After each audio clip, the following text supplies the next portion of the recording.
Hello everyone, welcome in crypto doctor. इस video के अंदर मैं आपको लिक्विडिटी पूल के बारे में बताऊंगा। लिक्विडिटी पूल बेसिकली कलेक्शंस होती है, बहुत बड़ी कलेक्शंस होती है टोकन्स की, कॉइन्स की।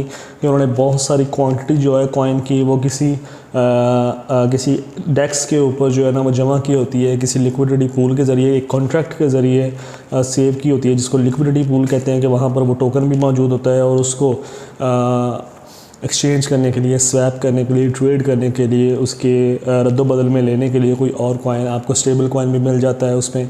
और आप BNB के ज़रिए भी कर सकते हैं। अगर आप जाते हो पैनकेक स्वैप के ऊपर, तो अगर आप वहाँ से कोई कॉइन वगैरह परचेज़ करते हो, सपोज़ आपके पास BNB पड़ा हुआ है और आपने वहाँ से BUSD ख़रीदना है, ठीक है ना, तो वहाँ पर एक लिक्विडिटी पूल मौजूद होगा, BNB वर्सेस BUSD, ठीक है। और उसके साथ जो है ना आप स्वैप करोगे या आप ट्रेड करोगे, तो वो होते हैं लिक्विडिटी पूल। एक लार्ज कलेक्शन होती है टोकन्स की, कॉइन्स की, जिसको लिक्विडिटी पूल कहते हैं। लोगों के पास अपने कॉइन्स पड़े होते हैं, ठीक है। ये कंपनीज़ भी होती हैं, मीन टू से कि कंपनीज़ भी इन्वॉल्व होती हैं इसके अंदर। जिसने टोकन्स वगैरह बनाए हैं वो भी लिक्विडिटी पूल ऑफ़र करता है, ठीक है।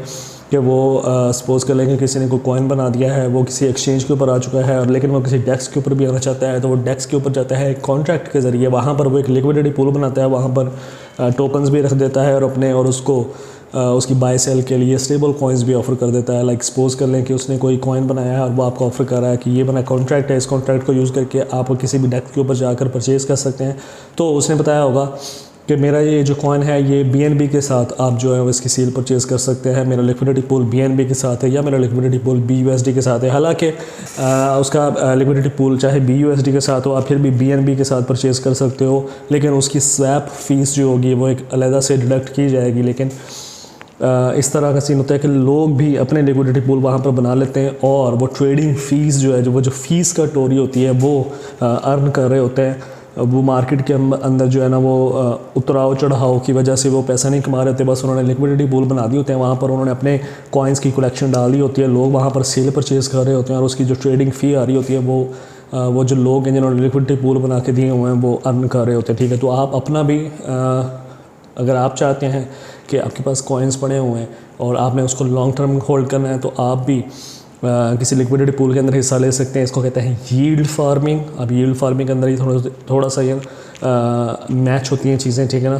यील्ड फार्मिंग थोड़ा सा डिफरेंट टॉपिक है, लेकिन इस तरह एक कॉन्सेप्ट आपको समझाने की के लिए गाइड कर रहा हूँ। अगर आपके पास कॉइन्स वगैरह पड़े हों और आप उनको यूज़ नहीं करना चाहते, आपने उसको होल्ड करना है लॉन्ग टर्म के लिए, तो आप जो है उसको किसी लिक्विडिटी पूल के अंदर डाल के उसके ऊपर ट्रेड जब लोग करेंगे, ठीक है, उसके ऊपर आप अर्न कर सकते हैं, ठीक है, फ़ीस अर्न कर सकते हैं। तो ये एक सेपरेट इनकम हो जाती है आपकी, ठीक है।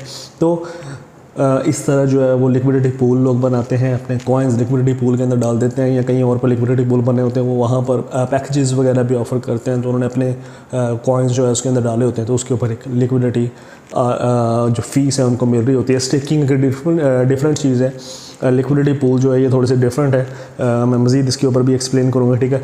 ओके, पुराने दौर में क्या होता था, जब स्टॉक मार्केट के अंदर लोग स्टॉक्स वगैरह भी इसी तरह एक तरह के लिक्विडिटी पूल बनाए जाते थे। लोग स्टॉक्स वगैरह उसके अंदर रखते थे और फिर लोग उसकी सेल परचेज़ करते थे, लेकिन वो सारे का सारा हैंड मेड था, ठीक है। वो सारे का सारा उसके साथ लाइक सेंट्रलाइज वे से इस सारे मामले को डील किया जाता था। लेकिन डेक्सेस के ऊपर जो लिक्विडिटी पूल हैं वो एक कोड के साथ चलते हैं, ठीक है। उसको सेंट्रलाइज वे से डील नहीं किया जाता, ये ऑटोमेटिक सिस्टम होता है, ठीक है। ऑटोमेटिक